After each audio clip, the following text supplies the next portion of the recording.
Good evening guys and welcome to tonight's video. So I want to do a video tonight on sort of mental health, sort of stress, depression, things like that, okay? Now we all know, I mean I'm not a psychologist by the way, I'm going to put that out there for a start. But I like to think that I can help in some way, okay? Now, we all know that mental health is swept under the rug. You know, it's a huge problem that, you know, a lot of us feel doesn't get sort of the attention as such that it needs. And I came across a statistic the other day where I was just doing some reading that, and I didn't know this actually, that in the UK, the biggest killer of men under 45 is suicide. And I was like, wow, didn't know that.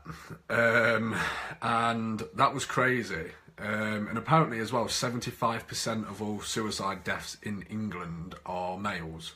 Again, and that isn't saying that females don't suffer with mental health problems, because they do, and apparently they're 3 times more likely to deal with, become depressed than men.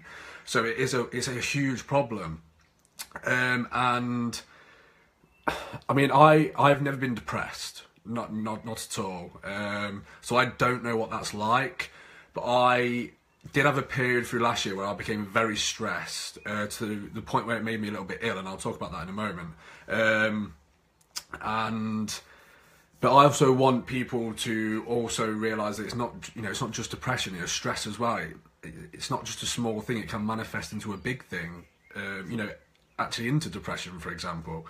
So let me just tell you quickly about a personal story of mine. Last year, now people know me, and people who've grown up with me know that I'm the most laid-back person in the world. You know, I'm Mr. Nothing can faze me, you know, brush it off, not a problem. But last year, I had a little phase where I couldn't, and I became quite ill. I had like a routine sort of blood pressure test at work, which I was advised to go to the GP to get a second opinion. And there were 2 occasions, I think it was in the same week, where, I felt stressed, and I wasn't myself. I became very isolated, sort of closed myself off a little bit. And twice in a week, I woke up in the morning, I peed the bed. I actually peed the bed. So at this point, I'm thinking, right, probably need to go and see the doctor. So obviously I went to the doctor and he said, yeah, you know, you're just stressed.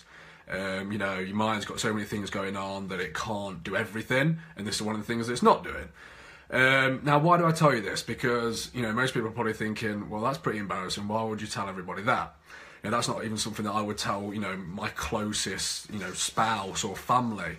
And the reason I tell you that is because I don't care, for a start. And secondly, it's, you know, I mean, I'm putting this on the internet for the world to see, and it's my hope that if I can do this, somebody who is hopefully watching this that is having similar problems can at least talk to one person, okay? If I can put it out there for millions to see, it's my hope that I can encourage you to talk to at least one person, okay? And that's what it's all about, okay? So it's vulnerability, okay? It's a huge thing. It's the old, it's okay not to be okay, okay? But it's almost like it's seen as a weakness as such to, you know, express our flaws or to tell people that something's wrong with us, like it, you know, that's a weakness, but it's not. It's actually a strength, and it's actually courageous. And I've been guilty of it in the past, 100%. People that were close to me that maybe I didn't open up to as much as I should have. You know, I didn't lie. It was just maybe I could have gone into it more as such and, you know, expressed my flaws and weaknesses more. But it's like I say, it's almost like it's, you know, it's a weakness as such when it's not. It's actually courageous. It's actually strong to do so. We just need to get around that stigma. And that's what I want this video to do, essentially. So it's part of this as well is just be kind to people, because you never know what's going on in the background. You never know what, you know, problems people are dealing with underneath, you know, this solid exterior. We seem to be incredible as human beings at putting on a brave face. we're so good at it. You know, when so much stuff's going underneath, on underneath the surface, we seem to be so good at just saying, yeah, it's okay, it's fine, you know, whatever. But don't, because you can't deal with this on your own at the end of the day, because it's only going to get worse.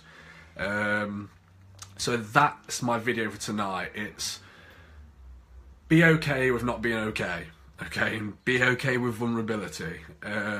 Because like I say, if I can do this and, you know, just talk to somebody, anybody, you know, your partner, your families, your friends, I would definitely recommend getting professional help if you're up to that. But if not, start with family and friends. If you can't talk to your family and friends for whatever reason, send me a message.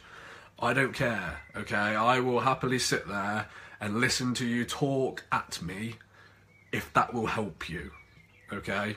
But just talk to somebody, because like, as we know, it's a huge problem that it doesn't get the attention it needs, and it, you know, is for those reasons that we're almost embarrassed to talk about it when we shouldn't be. And, you know, people are a lot more accepting of it than you think, okay? It's not, you know, you're not bad for having it. You know, everybody gets stressed, or, you know, you're not bad because you have a bit of depression. You know, just go out and talk to somebody and help, let people help you, okay? So that's my video for tonight. Hopefully you got some value from that. And yeah, just be okay with not being okay, and just talk to somebody, okay? Thank you very much for tuning in, guys, and I shall see you on the next video.